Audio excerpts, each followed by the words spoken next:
temps que nous traversons sont un défi pour nous tous. Amen. Mais j'ai appris une chose, c'est que c'est toujours dans le moment le plus difficile que Dieu montre aussi son meilleur. Amen.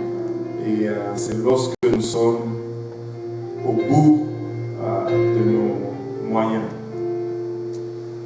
que Dieu montre sa grandeur. En fait, cette verset ne peut pas être plus vrai, c'est que c'est dans nos faiblesses qu'il montre sa force. Mais nous ne voulons pas être faibles. Et c'est pourquoi souvent nous ne voyons pas sa force. Mais c'est dans nos faiblesses qu'il nous montre sa force. Mais personne ne veut être faible. Alléluia. Alléluia. Et Matthieu 7, aujourd'hui, j'ai des idées qui vont un peu à gauche et à droite. Mais je sais qu'avec l'aide de Dieu, on va y arriver. Matthieu 7, à partir du verset 24 à 27. On a quelques problèmes, ça c'est revenu. Alléluia. Matthieu 7, 24 à 27, si vous l'avez trouvé, dites Amen. Alléluia. Et Matthieu 7, 24 nous dit, c'est pourquoi quiconque entend ces paroles que je dis et le met en pratique sera semblable à un homme prudent qui a bâti sa maison sur le roc. La pluie est tombée, les torrents sont venus, le vent a soufflé et se sont jetés contre cette maison. Elle n'est point tombée parce qu'elle était fondée sur le roc. Mais quiconque entend ces paroles que je dis et ne le met pas en pratique sera semblable à un homme insensé qui a bâti sa maison sur le sable. La pluie est tombée, les torrents sont venus, les vents ont soufflé et ont battu cette maison. Elle est tombée et sa ruine a été grande. Je vais ajouter, tant qu'à faire, les 2 derniers versets. Après que Jésus eut achevé ses discours, la foule fut frappée de sa doctrine car il enseignait comme ayant autorité et non pas comme leurs scribes. Prions tous ensemble. Seigneur, nous te rendons grâce, Papa, pour ton amour, ta bonté, ta fidélité. Nous te remercions, Papa, pour le privilège que nous avons aujourd'hui de nous réunir dans ta présence, dans ta maison, Père. Père, nous te remercions pour ce privilège aujourd'hui. Papa, faisant ainsi, nous réalisons néanmoins combien nous sommes des hommes naturels, des hommes charnels, Papa. Et que ta parole est esprit. Et à cause de cela, Papa, nous ne la saisissons pas, nous ne la comprenons pas toujours, car elle semble folie pour nous. C'est pourquoi nous te demandons de nous aider maintenant. Père, aide-moi afin que je puisse la donner sans crainte, ni faveur, ni hésitation. Aide-nous tous ensemble à recevoir, Papa, cette parole, réserver une place de choix dans nos cœurs, où elle va germer, produire de fruits, et que ce fruit nous conduise jusque dans la vie éternelle. C'est avec action de grâce dans le cœur que nous te prions ici, Papa, dans le nom de Jésus. Nous disons tous au nom de Jésus. Alléluia. Nous disons tous au nom de Jésus. Au nom de Jésus. Alléluia. Pouvons-nous juste battre nos mains pour le Seigneur avant de nous asseoir et pousser un cri de joie vers le Seigneur, digne de tout honneur, de tout louange, de toute gloire et de toute adoration. Alléluia. Et vous pouvez vous asseoir. Et aujourd'hui, j'ai été visiter quelqu'un à l'hôpital avant de venir au service. Et on a fait une mini-étude biblique à l'hôpital. Et j'ai posé la question à la personne, je lui ai dit, si tu veux connaître la Bible, si tu veux étudier la Bible, par où voudrais-tu commencer? Il y en a qui aiment commencer par les psaumes, d'autres qui aiment commencer par les évangiles, d'autres même, curieusement, aiment commencer par l'Apocalypse. Par où, toi, tu voudrais commencer? Et elle m'a dit, je voudrais commencer par les évangiles. Je lui ai répondu que c'était une réponse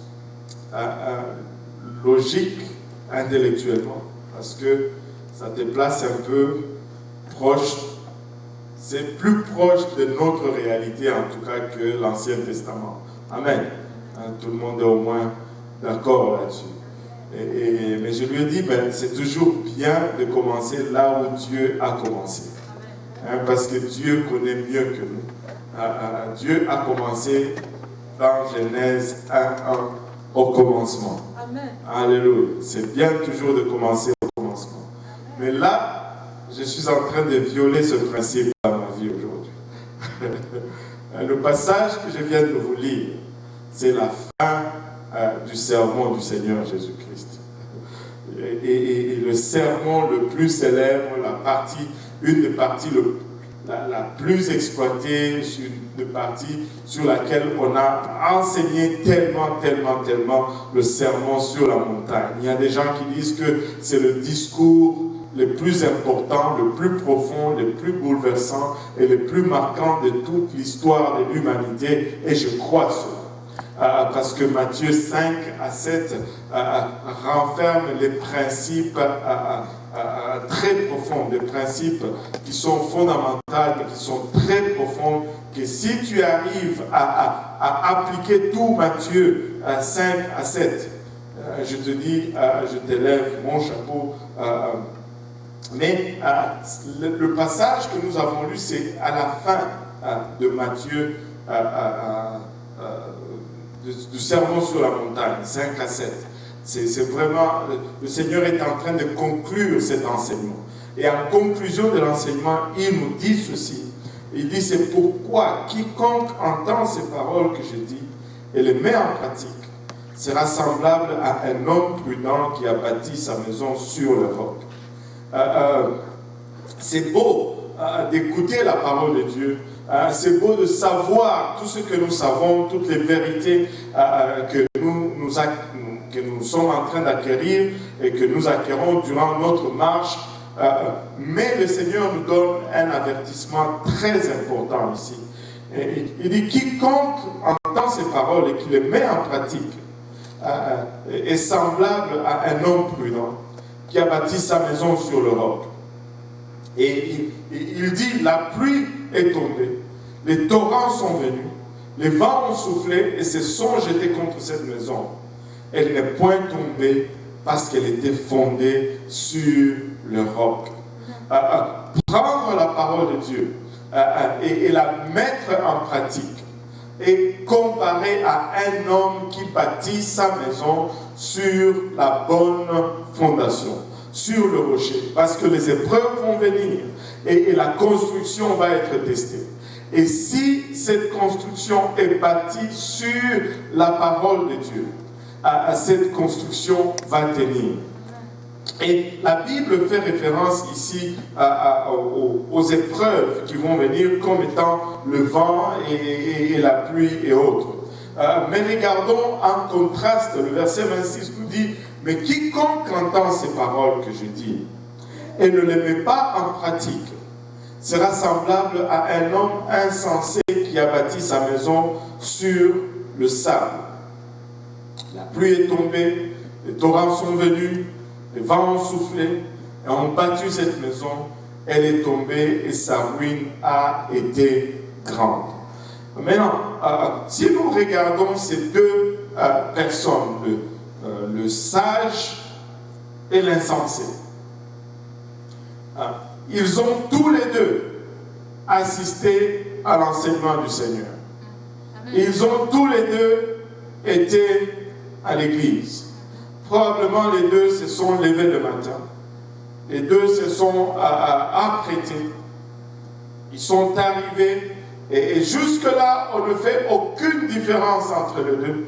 Si tu le voyais, ils seraient pareils. Ils ont reçu quelque chose de la part du Seigneur. Les deux ont commencé à construire. Et les deux maisons se sont levées. Et si tu regardais à ces maisons en passant, il n'y aurait aucune différence.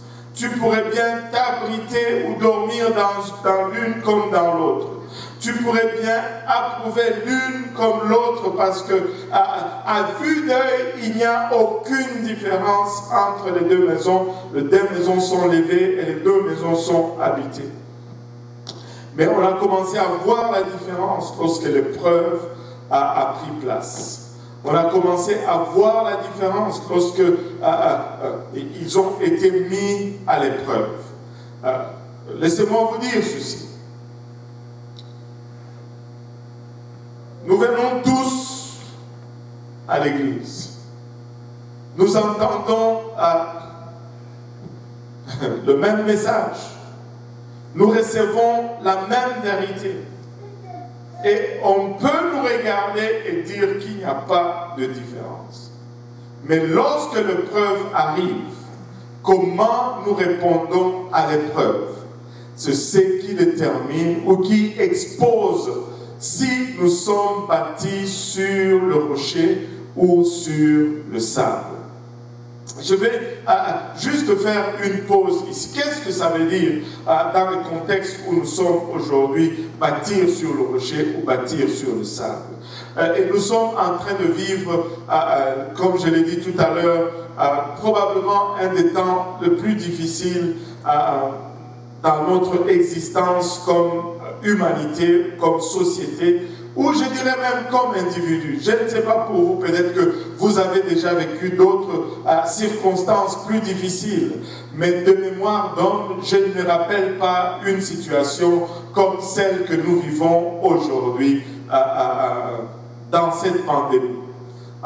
Au début de cette année, tout le monde avait de l'espoir. C'était l'année 2020.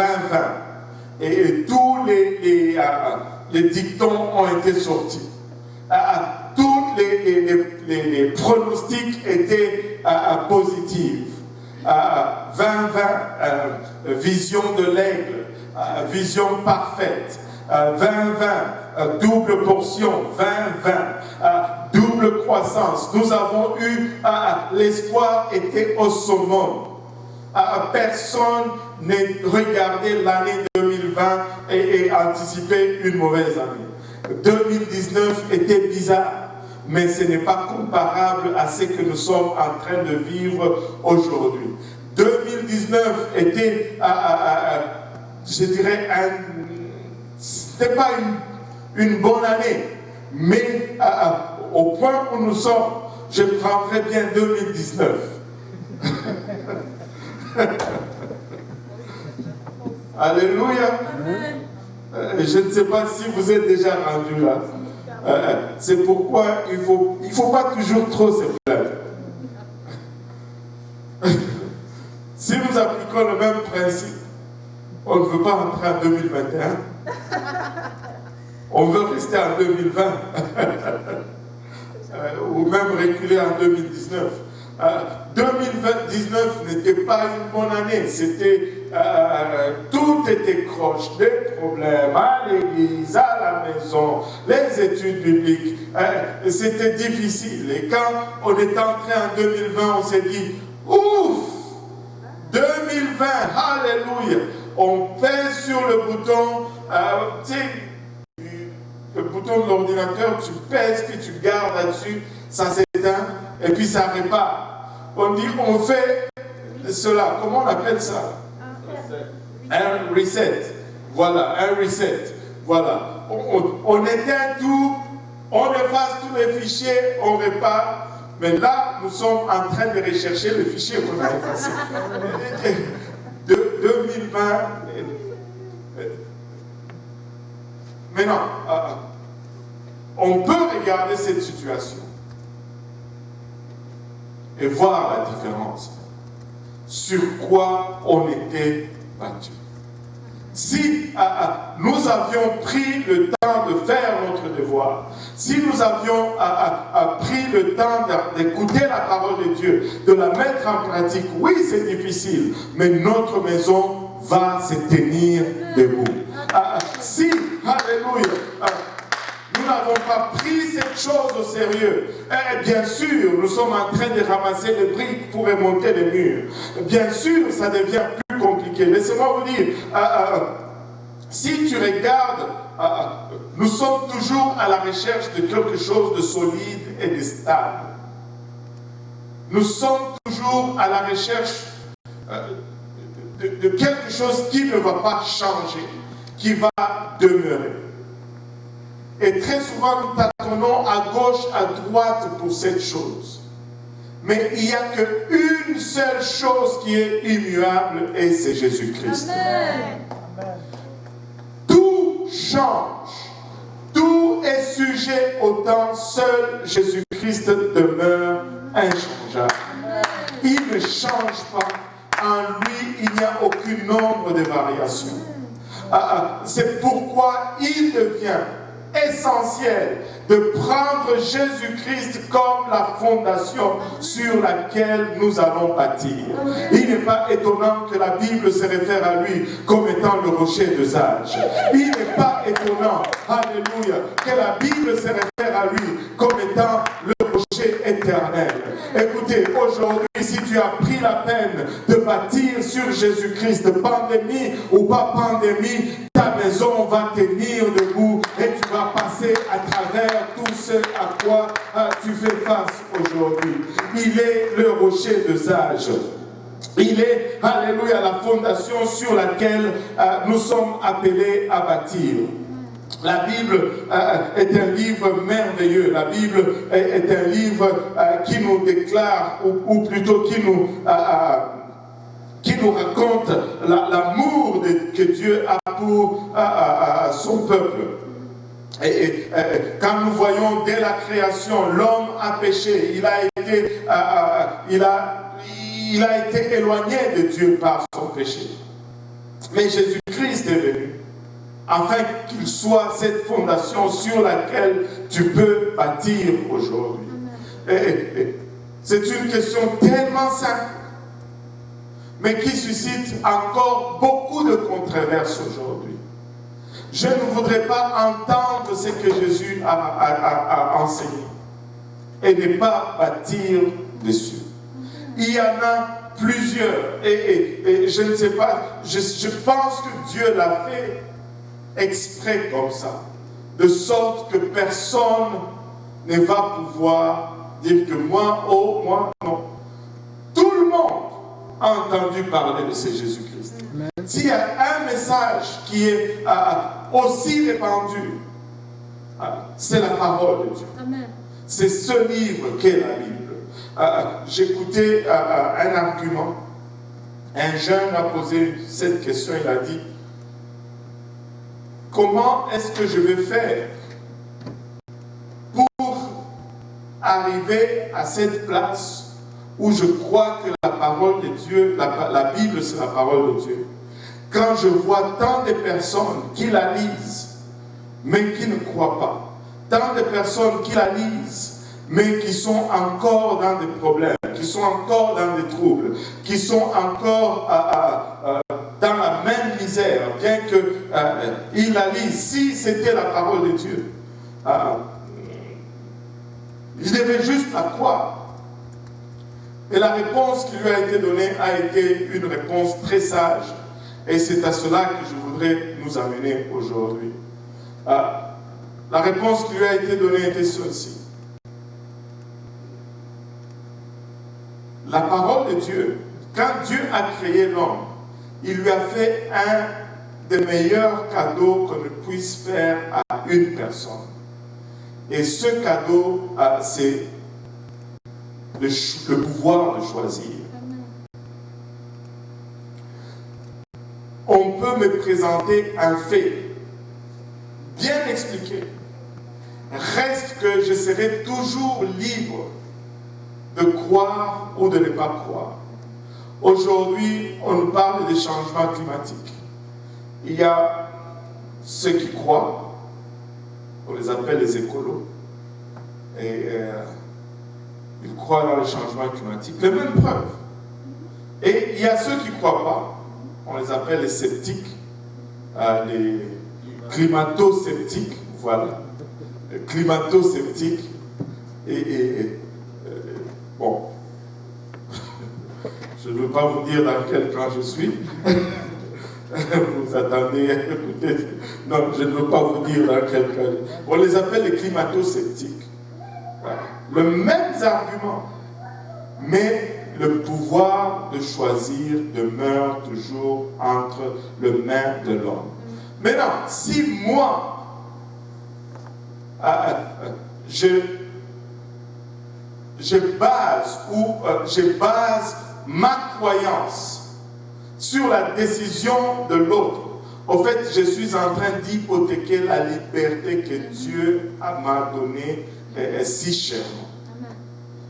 Je ne veux pas croire parce que l'autre a cru, je vais croire parce que je lis, et que si je fais une analyse sincère et même en étant sceptique, je vais arriver à croire que Jésus est venu, il est mort pour moi, il a donné de sa vie, il a versé de son sang pour mon salut.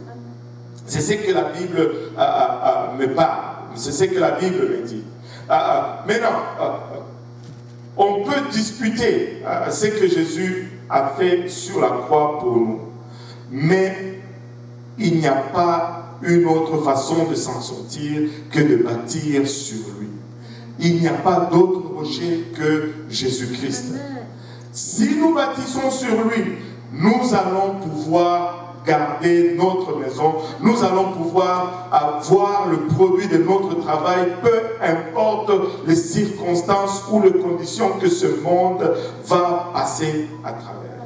Mais si nous ne bâtissons pas sur lui, peu importe l'effort que nous faisons, peu importe l'investissement, peu importe l'enthousiasme, les sacrifices, le vent va souffler, la pluie va tomber et notre maison ne va pas demeurer.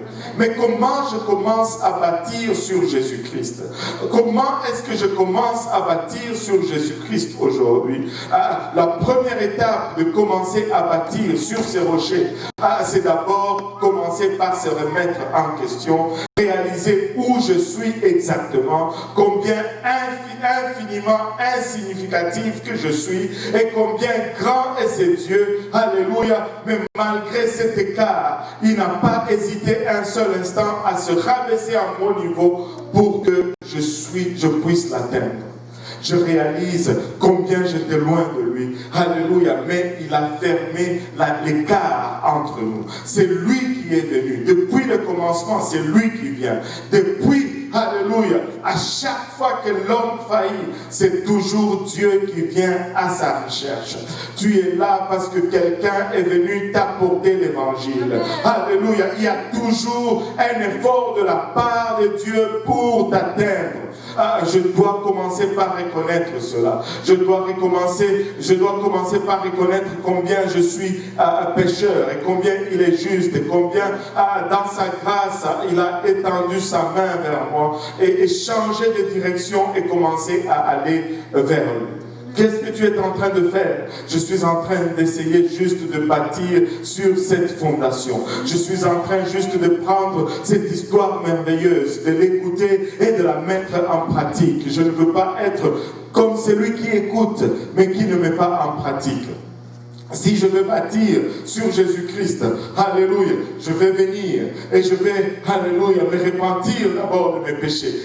J'ai oublié cela. Je devais me repentir de mes péchés. Je devais faire un demi-tour, réaliser que ce qu'il me montre, c'est la bonne voie. Mais ce que j'avais comme direction, c'est la mauvaise voie. Je dois faire un demi-tour et commencer à marcher dans cette nouvelle direction qu'il est en train de pointer dans ma vie. Les choses anciennes, je m'en défais tranquillement. Les vieilles habitudes, je les abandonne tranquillement. Laissez-moi vous dire, ce n'est pas juste des beaux discours. Nous devons changer. Nous devons faire un demi-tour. Si je mentais, je dois arrêter de mentir. Si je volais, je dois arrêter de voler. Si j'avais de mauvaises fréquentations, je dois couper ces mauvaises fréquentations. Si j'avais de mauvaises habitudes, je dois laisser tomber ces mauvaises habitudes. Il doit y avoir une repentance sincère de ma part si je veux bâtir sur le rocher solide. La voie de l'homme est glissante. Le cœur est trompeur et tortueux, la Bible nous dit. Alléluia. Je dois faire un demi-tour et me mettre en marche dans la direction qu'il me montre. Je dois venir et je dois me faire ensevelir. Qu'est-ce que tu es en train de faire? Je suis en train d'établir ma fondation. Je suis en train de rechercher le rocher des âges sur lequel je dois bâtir. Alléluia. Je dois venir et je dois me faire baptiser au nom de Jésus-Christ pour le pardon de mes péchés. C'est bon d'entendre un message, mais c'est mieux de mettre le message en pratique. Amen. Si tu es là aujourd'hui et que tu n'es pas encore baptisé au nom de Jésus-Christ, ce n'est pas le fait d'avoir entendu le message qui va faire la différence dans la vie. C'est le fait d'obéir au message qui va faire que tu pars du sable sur le rocher. Il n'y a pas de différence quand les gens sont en train d'entendre le message. Il n'y en a pas. On est tous pareils. Mais quand on commence à mettre en pratique, ce n'est peut-être pas visible, mais notre fondation devient solide. Notre fondation devient solide. Je dois recevoir le don du Saint-Esprit avec l'évidence de parler en langue. Je ne sais pas pourquoi, mais j'ai cette assurance que quelqu'un va recevoir le Saint-Esprit aujourd'hui avec l'évidence de parler en langue. Si tu n'as pas encore reçu le Saint-Esprit avec l'évidence de parler en langue, tu peux le recevoir aujourd'hui. Parce que Dieu veut que tu bâtisses sur le rocher. Le temps dans lequel nous vivons, si vous pensez que ça va être mieux, détrompez-vous. La lecture de la Bible nous dit que ça va aller juste de mal en pire. Aujourd'hui, c'est coronavirus, Covid-19. Demain, ça va être peut-être Covid-21. Qui sait? Covid-20. Mais que ce soit Covid-19, Covid-20, Covid-21, si j'ai le rocher dans ma vie, ça peut souffler, ça peut vanter. Alléluia, ma maison demeurera forte. Alléluia, je viens exhorter quelqu'un aujourd'hui à inviter Jésus-Christ à faire partir de sa fondation aujourd'hui. C'est beau d'écouter, mais à un moment donné, il faut faire une décision. C'est bon d'entendre, mais à un moment donné, il faut embarquer. C'est bon, alléluia, de chercher à voir si c'est ça, mais à un moment donné, il faut passer à l'action parce que c'est ça qui va faire la différence. Je dois recevoir Jésus-Christ. Je dois recevoir le rocher des âges. Il doit faire partie, alléluia, de ma vie. Il doit être la fondation de ma vie. Le temps de tergiverser est loin en arrière. Aujourd'hui, c'est le temps de faire de Jésus le rocher de sa vie. Il n'y a qu'une seule façon de le faire, c'est de mettre en pratique, c'est de mettre en pratique, c'est de mettre en pratique. On peut regarder le discours comme on veut, mais si on ne met pas en pratique, alléluia, ça nous servira de rien. Alléluia, ça nous servira de rien. On peut venir 57 ans à l'église, entendre tous les messages, mais si on ne passe pas de l'écoute à la pratique, ça nous servira de rien. On peut venir et recevoir toutes les démonstrations sur la nécessité de la sanctification et de mener une vie sainte, mais si on n'arrive pas à cette étape où on change sa garde-robe, on change son attitude, ça ne nous servira à rien. La pluie va venir, le vent va souffler et notre maison va tomber. Laissez-moi vous dire, je veux me tenir parmi les gens qui ont choisi Jésus-Christ comme le rocher de leur vie, qui ont choisi de bâtir sur Jésus-Christ. C'est la seule chose qui est à l'épreuve du temps. C'est la seule chose qui est à l'épreuve, alléluia, des circonstances. Laissez-moi vous dire, il est maître maître des temps et maître des circonstances. Et rien n'échappe à son contrôle. Fais de Jésus ton rocher aujourd'hui. Fais de Jésus ta fondation aujourd'hui. Et ça commence d'abord, alléluia, par l'obéissance à l'évangile. Si tu n'es pas encore repenti, répands-toi aujourd'hui. Si tu n'es pas encore baptisé au nom de Jésus-Christ, nous avons l'eau, nous avons des vêtements de l'échange. Ça ne prend que ton obéissance. Si tu n'es pas encore rempli du Saint-Esprit, laisse-moi te dire aujourd'hui, Dieu est volontiers, mais tu es prêt à le recevoir, même à la maison là où vous êtes. Nous allons prier tantôt. Si vous vous laissez juste aller dans sa présence, Dieu va vous remplir et vous allez parler en d'autres langues comme l'Esprit vous donne de vous exprimer. C'est la seule chose qui est immuable et c'est la seule chose sur laquelle tu peux bâtir aujourd'hui et avoir l'assurance que peu importe l'intempérie qui vient, ma maison va tenir. Ma maison va tenir.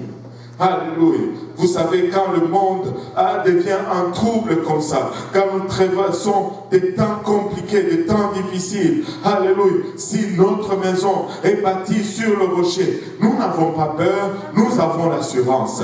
Nous ne courons pas dehors, nous courons dans la maison, parce que nous sommes sûrs et garantis que notre maison va tenir.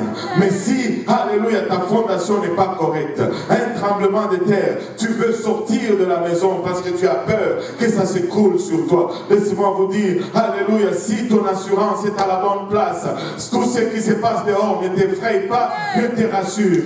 Alléluia. Le rapprochement du retour du Seigneur ne crée pas la peur en toi, mais suscite plutôt la joie. Alléluia, tu dis, alléluia, même ainsi, viens Seigneur. Alléluia. Bâti sur le rocher. Bâti sur le rocher. Bâti sur le rocher. Quiconque entend ces paroles et qui le met en pratique sera semblable à un homme prudent qui a bâti sa maison sur le roc. Je veux bâtir sur le roc. Bâti sur le roc. Et il n'y en a pas deux, il n'y en a qu'un seul. Alléluia. Il n'y en a qu'un seul. Il n'y en a qu'un seul. Alléluia. Il n'y en a qu'un seul. Il n'y a qu'un seul rocher. Il n'y a qu'un seul rocher.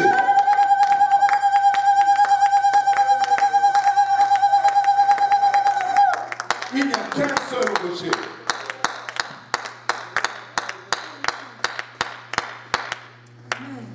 Psaume 28:8 nous dit ceci.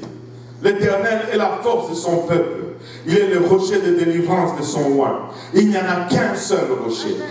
Psaume 95:11 nous dit, venez, chantons avec allégresse à l'Éternel. Poussons des cris de joie vers le rocher de notre salut. Il n'y en a qu'un seul rocher. Oh, Jésus est le rocher de ma vie.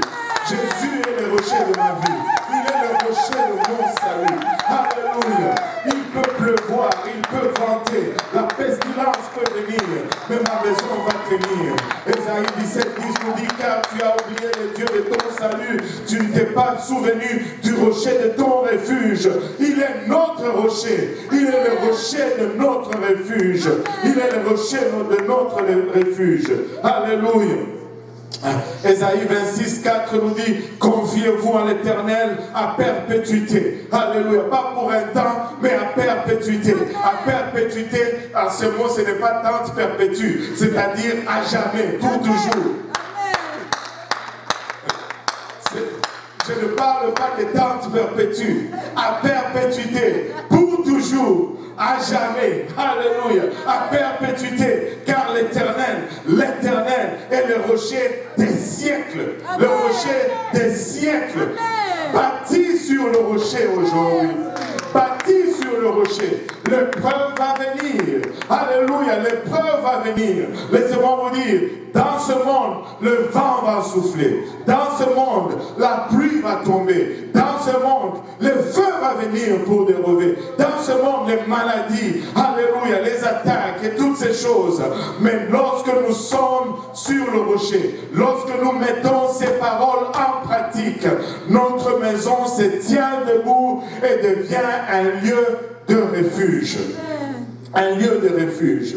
Ah, nous pouvons bâtir sur le rocher. Et tu es en train de bâtir sur le rocher aujourd'hui. Jésus est-il le rocher de ta vie aujourd'hui? Nous chantons de temps en temps ici, Jésus est le rocher de ma vie, Jésus est le rocher de ma vie. Il est en haut, en bas, devant, derrière, autour de moi. Alléluia.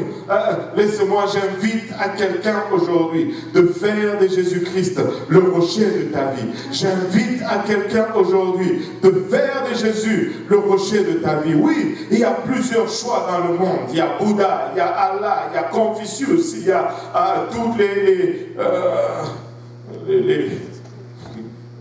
en tout cas, il y en a beaucoup. Mais il y en a un seul qui les surpasse. Amen. Alléluia. Il y en a un seul qui dit je suis le chemin, la vie et la vérité. Il y en a un seul qui est immuable. Il y en a un seul qui ne change pas. Il y en a un seul qui a vaincu la mort. Il y en a un seul qui est le source de la vie. Et c'est le seul rocher. Il s'appelle Jésus. Amen. Il s'appelle Jésus. Amen. Il est l'Éternel des armes. Il est le Dieu de l'Ancien Testament. Amen. Il est le Dieu du Nouveau Testament. Amen. Il est celui qui précède le temps. Amen. Et celui qui est après le temps. Vous savez,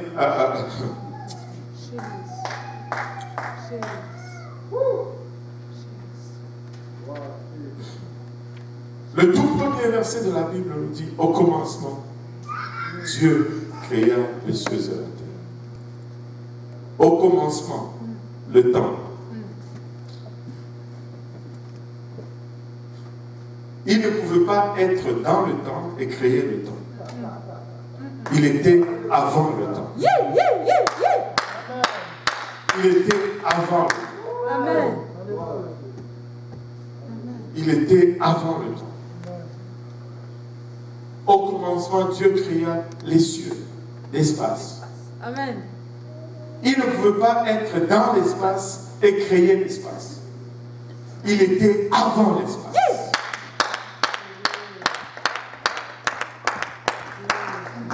Tu ne peux pas être dans quelque chose et créer la chose. Les cieux, c'est la terre, la matière. Il précède tout. Il vient avant toute chose. Il vient avant le temps, il vient avant l'espace, il vient avant la matière. Tu es aussi mieux de lui consacrer ta vie. Amen. Alléluia. Amen. Et il est le rocher des âges. Il est éternel, il est immuable. Tu peux lui faire confiance avec ta vie aujourd'hui. Tu peux bâtir sur lui. Alléluia. L'invitation est lancée.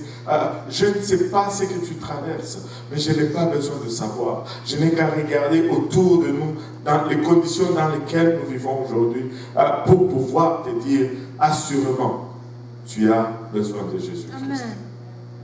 C'est la pandémie. Tu es là dans l'église avec un masque.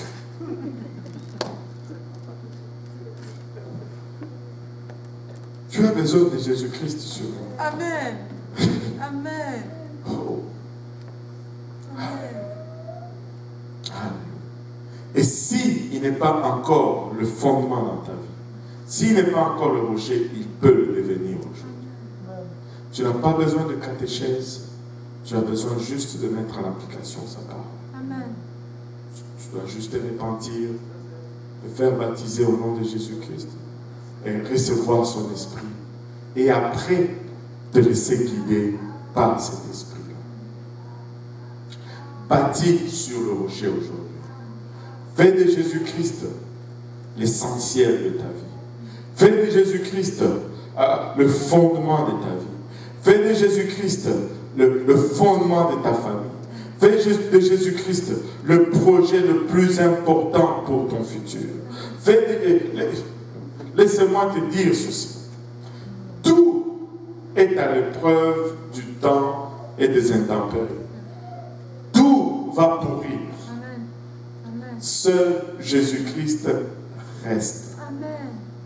Et je vais conclure avec juste un petit exemple, une anecdote qui me vient dans la tête. Vous savez, je viens d'un milieu pauvre. Et je viens d'une famille pauvre.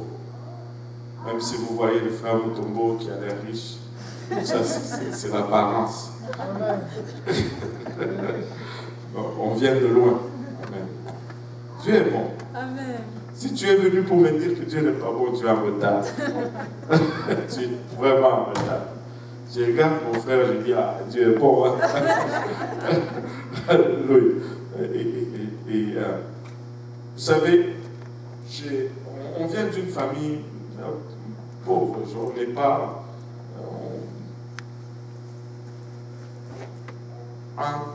je suis venu au Canada, c'est en 2011 que je suis retourné pour la première fois dans mon pays, après avoir passé 20 ans à l'extérieur. C'était un choc quand je suis retourné.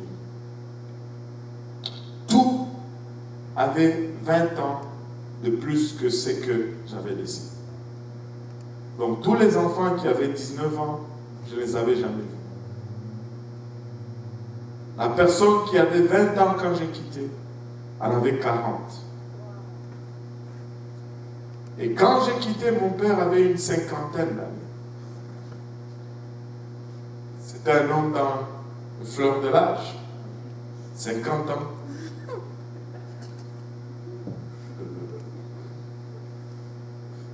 Riez.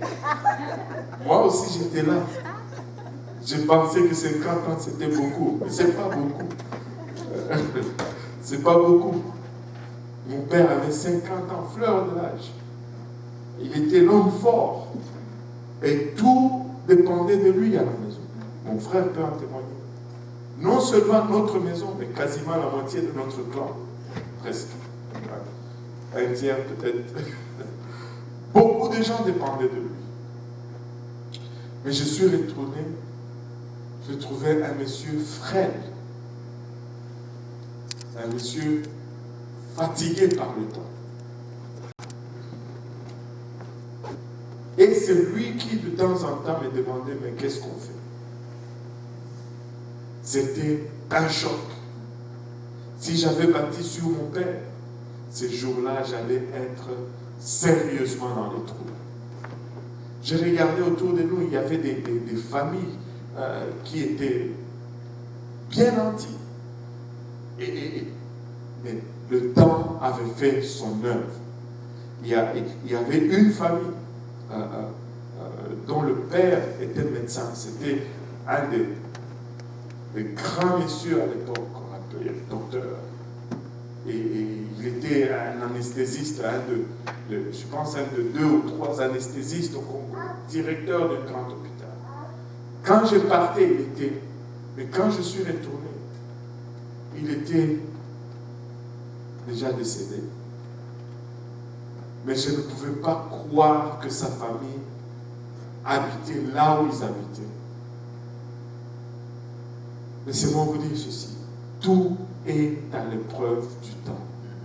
Seul celui qui a créé le temps est au-dessus de l'épreuve du temps. Et lui, c'est Jésus-Christ.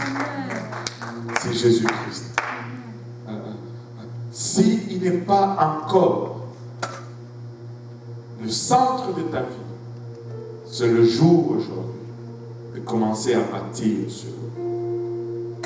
Oui, je sais que j'ai commencé par la fin d'une leçon. Mais cette leçon qu'on apprend à la fin, c'est ce qui donne le sens à tout ce qu'on a entendu jusqu'à aujourd'hui. De mettre en pratique. Lèvons-nous tous ensemble. Je veux mettre en pratique. Parce que tout s'effrite avec la rouille, teigne. Seulement ce que nous aurons investi en Christ va passer l'épreuve du temps. Et si Christ n'est pas encore le maître de ta vie, ouvre donc tes portes aujourd'hui et invite-le à prendre le contrôle de celle-ci. Il est encore accessible aujourd'hui.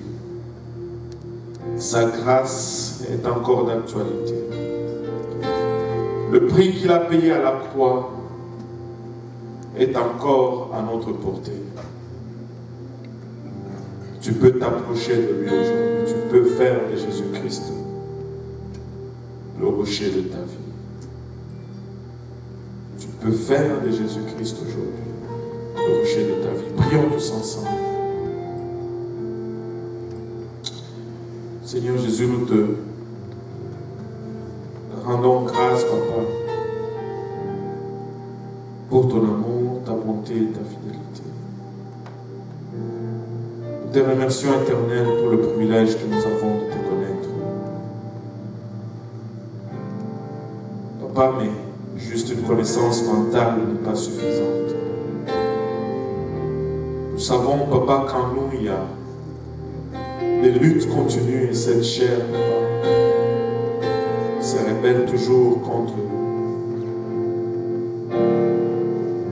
ce que tu nous donnes comme prescription, Seigneur. Nous ne voulons pas qu'il soit dit de nous que nous sommes juste de ceux qui écoutent la parole et qui ne la mettent pas en pratique. Papa, baptise-nous, Papa, avec un esprit d'obéissance, un esprit, Papa, que lorsqu'on entend ta parole, on la met en pratique. Seigneur, tu as payé un grand prix à la croix, Seigneur. Nous ne désirons pas, Papa, que le prix que tu as payé, Seigneur, soit rendu vide pour certaines vies, Seigneur. Papa, aide-nous, Papa, à réaliser, Seigneur, ce que tu as fait pour nous et embrasser, Papa, sans retenue, Papa, l'œuvre de la croix. Père éternel, il y a plusieurs personnes aujourd'hui qui nous écoutent, aussi bien dans cette salle qu'à travers la ville, à travers les continents. Père, que ta main soit étendue vers eux. Père, que ta conviction, Papa, repose sur ceux qui ont encore besoin d'obéir à ton évangile. Une fois cela fait, Seigneur, que tu nous aides tous ensemble,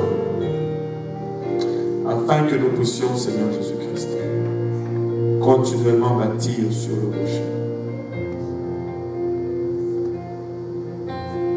Père, les temps, nous savons, seront de plus en plus difficiles.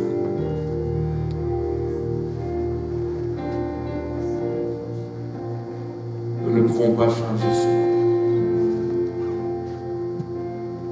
Une chose que nous désirons, Seigneur, c'est que le fruit de notre travail demeure. C'est pourquoi nous t'invitons avec insistance à prendre le contrôle, Seigneur, à être le fondement sur lequel nous bâtissons aujourd'hui. Aide-nous tous ensemble, nous te prions. Pas toi qui pardonnes nos iniquités, Seigneur. Aide-nous, Père, nous te prions. Toi qui sondes les cœurs et les reins, Papa, sonde-nous et connais-nous, Seigneur Jésus-Christ. Et attire-nous à toi aujourd'hui, nous te prions. Au nom de Jésus. Au nom de Jésus. Au nom de Jésus. Alléluia. Si nous pouvons lui donner quelques adorations là où nous sommes. Nous pouvons élever nos voix juste adorer une grandeur de cœur. Nous pouvons juste commencer à lui dire combien il est bon, combien il est grand, combien il est un Dieu merveilleux, combien il a été fidèle vis-à-vis de nous, combien, alléluia, nous ne pouvons pas nous en sortir sans sa grâce, combien nous dépendons de lui, alléluia. Oh, cette grâce qui se renouvelle jour après jour. Nous te sommes infiniment reconnaissants. Tu as été fidèle, Papa, même lorsque nous étions infidèles, Seigneur. Tu as été bon vis-à-vis de nous, malgré notre méchanceté, Seigneur. Malgré notre nonchalance, Père, tu as montré ta force dans nos vies, papa. Il a bachat.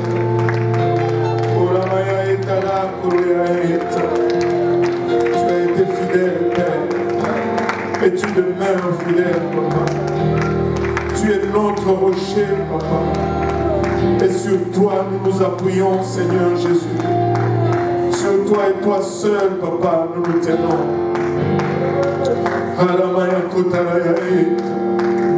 Sur toi, nous nous tenons, Seigneur Jésus. Tu es le rocher des âges. Il est le rocher. Alléluia. Et si vous voulez obéir à l'évangile aujourd'hui, nous avons l'eau, nous avons des vêtements de rechange. Ça ne prend que votre obéissance. Si vous êtes, peu importe où vous êtes, vous pouvez vous joindre à nous, nous contacter.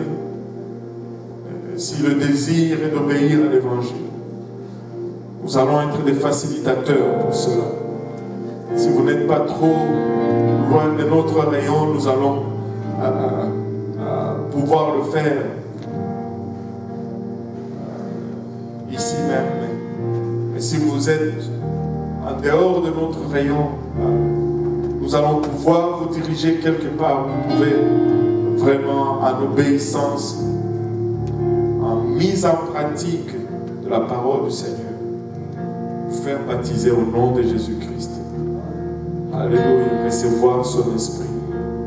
Alléluia. Recevoir son esprit. Alléluia. Et dans la maison, là où vous êtes, si quelqu'un a reçu le Saint-Esprit, laissez-nous savoir. Je sais que Dieu veut remplir quelqu'un de son esprit aujourd'hui. Alléluia. Merci Seigneur. Battons nos mains encore une fois pour le Seigneur. Il est un Dieu juste. Il est un Dieu fidèle. Il est un Dieu juste et il est un Dieu fidèle. Alléluia. Alléluia, Jésus.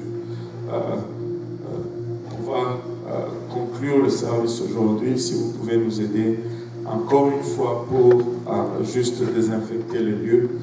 Et le frère Valérie va nous aider avec les directives. On va désinfecter le lieu, ainsi on va céder le sanctuaire au groupe espagnol qui commence tout de suite après nous. Que le Seigneur vous bénisse. Mais faites de Jésus-Christ le rocher de votre vie. Qu'il soit le fondement. Amen. Qu'il soit le fondement. Mesdames, Messieurs, merci d'avoir été avec nous pour ce service. Prochaine diffusion ce novembre, aujourd'hui à 18h, à l'église pentecôtiste unie de l'Est, avec le pasteur Abou Condé. Nous aurons aussi un service depuis Granby, toujours 18h, 19h, avec le frère Vincent Roger. C'était le frère Yannick. Au revoir.